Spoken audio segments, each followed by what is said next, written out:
What is the metric system? The international standard system of measurement. A meter is not a unit defined by a ruler. It is a shared agreement we made based on the speed of light. A kilogram is no longer a lump of metal. It is not a weight stored in a laboratory somewhere. It is a value we defined using the constants of nature.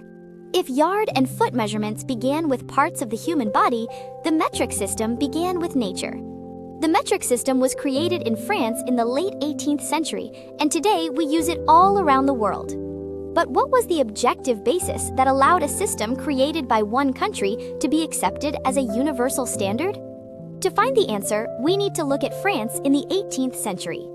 On July 14, 1789, in Paris, France, an angry crowd stormed the Bastille prison, broke down its gates, and opened the way to a new era. The French Revolution is remembered as the people's victory over absolute royal power. The revolutionaries aimed to sweep away the ancien regime, the old system led by the royal family, nobles, and clergy. In such a time of change, it was natural for people to begin discussing a new system of measurement.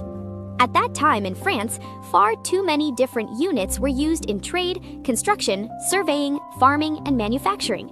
There were not just many units, even units with the same name had different values from one region to another. Many of them also did not follow the decimal system, so calculations rarely worked out in one simple step. When units are not standardized, trade stops being about math and starts being about emotions. Instead of calm explanations, we hear words like, "You cheated me," or "This is not fair." The confusion over units disrupted trade and public systems, and it spread into society as a whole. This made the French Revolution a turning point for reforming the measurement system. At that time, the French Academy of Sciences stepped forward to take the lead.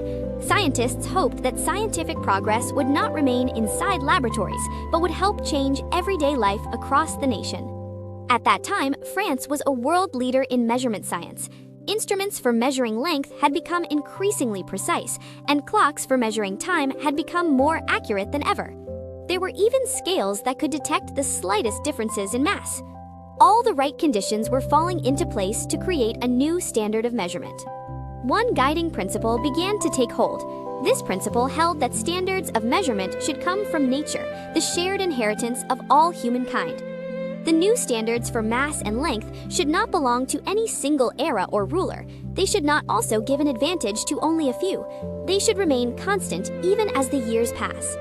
So scholars at the time believed that only standards based on nature could last forever. After years of careful thought, French scientists decided to base the new standard on the size of the Earth. They decided to define a unit of length using the circumference of the Earth. Using the Earth's meridian as a reference, they defined 1 meter as 1/10,000,000th of the distance from the North Pole to the equator. That is how the meter was born. Even this value, however, could not completely overcome the limits of measurement. So today, we define 1 meter as the distance light travels in a vacuum in 1,299,792,458th of a second. We chose a standard that is even more unchanging than the Earth. But why did we choose to define the unit of length first? Because length was the foundation for all other units. Scholars at the time believed that units like length, area, volume, and mass should fit together and form one unified system. For example, the basic unit of area, the R, and the unit of volume, the liter, were defined from the meter. An R is the area of a square that measures 10 meters on each side. A liter was defined as 1,000th of the volume of a cube that measures 1 meter on each edge. In other words, 1 liter is the volume of a cube that measures 10 centimeters on each side. In this way, the units were designed to work smoothly together, not separately. Then how was mass defined? Today, the basic unit of mass is the kilogram, but at that time, scientists first used the gram as their starting point. At first, 1 gram was defined as the mass of 1 cubic centimeter of pure water at 0 degrees Celsius. Later, scientists discovered that water reaches its maximum density at about 4 degrees Celsius. So 1 kilogram was refined to mean the mass of 1,000 cubic centimeters of pure water at 4 degrees Celsius.